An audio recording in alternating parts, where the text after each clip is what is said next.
Good afternoon, whenever you are viewing this. In our second reflections, I asked you to talk about the differences from your experiences of a group versus a team. Now, does our class of 32, including me, is that a group or a team? Now, by most of your definitions, it's a group. Most of you will never meet each other outside of me relaying stories. There is an essential differences, and you brought out a lot of differences on them. A couple of things you did not bring out, or many of you did not bring out, was that there is the notion of leadership. Now, it is quite acceptable that a group may not have a team leader, or a team may not have a team leader. That may be a function of the status and the tasks of the team. Some teams are so well trained and experienced and familiar with each other, they don't need a leader. They may need an organizer for a different task. Many groups do have a leader, and oftentimes these leaders are influential, impactful people who people follow that person because of his or her personality. For better or for worse, teams have leaders and groups have leaders. Understand this: when we talk about teams and groups within organizations, it's been my experience that many people within a business or a nonprofit organization or even a sports team don't know that there is a team there, don't know that it even exists. Beyond that, if they knew it existed, they didn't know the benefits of being a part of the team. If you are somehow responsible for the team, then you are responsible for communicating to everybody about the team, what it is all about, its mission, its goals, and also reminding people of the benefits about being a teammate. I still love the classic acronym called TEAM, T-E-A-M. For me, that acronym stands together. Everyone accomplishes more. It has been proven on all sorts of task teams that when they feel themselves as a team, they will accomplish more. So that a team of 7 people, including the leader or the supervisor, will be putting out the work of 10 or 12 people, and here's the kicker, with less stress on any individual, especially the team leader. Sometimes groups just go around and bumble into each other. Teams have some kind of identity. You will know when you have a good team when people use words like we, us, ours, together.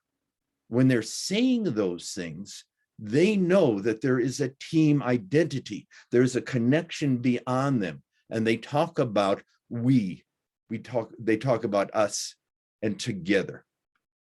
Now, teams just don't naturally occur, but they do occur in nature. The next time you see geese migrating, look at them, that they are the essence of an efficient team. When there is a team of 4 or 5 geese, they will usually fly in a straight line, that there's better air resistance. But after about 4 or 5, they take on this V formation. And I don't know if you've ever seen those National Geographic specials where they put an ultralight plane right next to the team of 7, 8, 10, 15 geese. Here's some of the things they found. The flock of geese are the essence of an efficient team.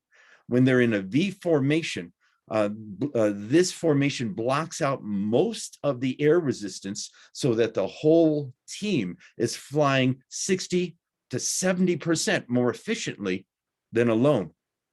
You may see this, that when the lead geese tires, it peels off and goes off to the back, and some other geese takes its place. And each team has a goose that takes its role as the leader. Interestingly, they found this out. The lead goose never honks.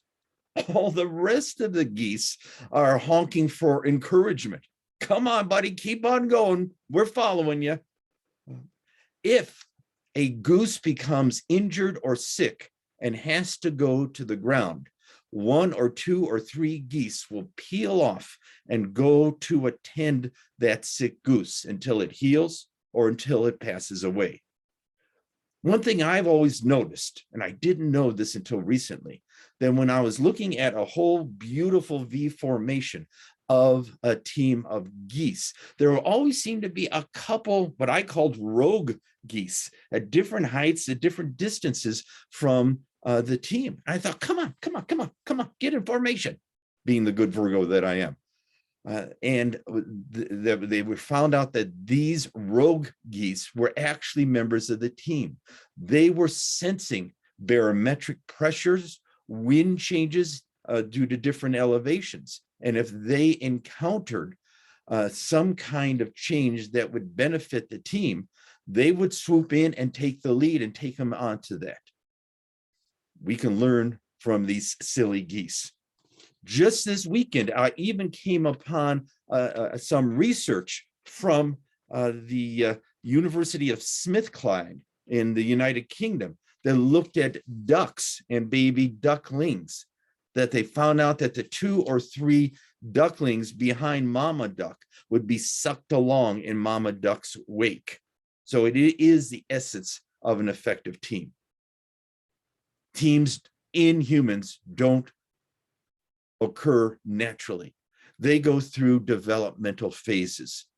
I like to use the suffix orm to look at this. This is from one of my handouts, so you can see what I am talking about. The phases of a team.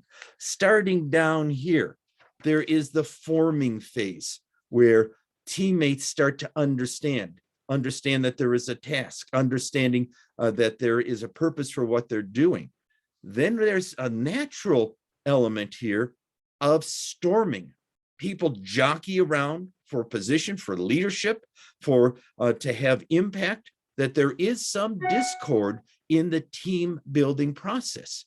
Through this, over a period of days or weeks, they will start norming what is acceptable behavior, what is acceptable actions. And over the period of, again, days or weeks, as they start becoming familiar with each other, they start performing as a team. This notion of performing as a team together, everyone accomplishes more, is, you've heard the word before, and it's called synergy. That the whole achieved is greater than the sum of the individual parts. Now you can see here that this is a circular, or like I call a cyclical process, that sometimes the team will disintegrate and go break up into other teams. Other times it will start over again, especially with new members of the team. So the team is a vibrant, living organism. There was an obscure research and practicing psychologist in the 1950s in Boston by the name of Andres Angel. You don't have to remember his name. And he came up with the most simple and elegant form of looking at human needs, where other research psychologists looked at 7 or 8 or 12 different types of needs and developmental needs through people. Andres Angel came up with just 2, that we have the needs for mastery and we have the need for participation. That yes, we all individually have the need to master something, to feel competent and effective, that I can do something completely well by myself, and taking pride in that. As we also meet these mastery needs, we also have the need to participate, to feel that what I am doing fits in with what other people might be doing. So we have this almost natural need to identify as a team. One of my old dear friends, Doug Stewart, who was a researcher in practical teams, whether it be for baseball teams or work teams, or in his latter years in Santa Fe, New Mexico, theater teams. And he almost eloquently put this into a poem. He said, teams trust each other, that teams understand, they communicate well with each other, and they trust each other. And here's what he came up with called trust in teams. It's exemplified by to be frank and open with all communications. Communications, remember, is that lifeblood, especially through a team. Trust in teams also means not to put personal interests in front of team interests. Team comes first. He also said that trusting teams are mutually supportive, especially when things get rough. It's easy to be supportive when things are going well for everybody. It is the test of the depth of the team, of how supportive you can be for the team, for the directions, for individuals when things start going well. Along with that is not to resort to blaming when things go wrong. Groups blame each other. Teams keep on encouraging and supporting each other. Along with that, Doug said, to share resources and knowledge with other team members. Even if they don't need it, that process of sharing resources and knowledge keeps the lines of communication open. A team is like a close-knit family. And Doug said to keep personal issues confidential within the team. We don't care if someone's having an alcohol problem or a relationship is breaking up. People outside the team don't need to hear that. We're there to support, to empathize and be compassionate with our team members, and never sharing that outside the team. And even though we think of a team as a cheery, supportive organization, Doug also mentioned to air complaints immediately, directly, and objectively, and actively resolve that. And that'll be the function of a future video, is conflicts resolutions. That good, healthy teams do have differences. And it's not so much having the differences, it is understanding the differences, negotiating about the differences, and working out through solutions of the differences. Teams are vibrant ones. And if you are the leader, that it is your responsibility to keep on enhancing the team. Do not take for granted that if a team is in place, if it's identified as a team and people have this sense of identity of the team, that it can just stay the same. No, if you're allowing it to stay the same, you're taking things for granted. Communicate the benefits of remaining a teammate, to giving as a teammate, to focusing on shared and mutual goals as a team. That way you keep on enhancing a team. Where groups may disintegrate, run their courses, teams, good functioning teams, interdependent teams, keep on supporting each other, keep on becoming better. That is the challenge of any organization that is a lasting organization, is how can we create teams, whether it's leader or leaderless teams, how can we keep on doing that? Hopefully you gain some more new insights about the differences between not only groups and teams, but the essence of teams. I shall see you for our next lecturette.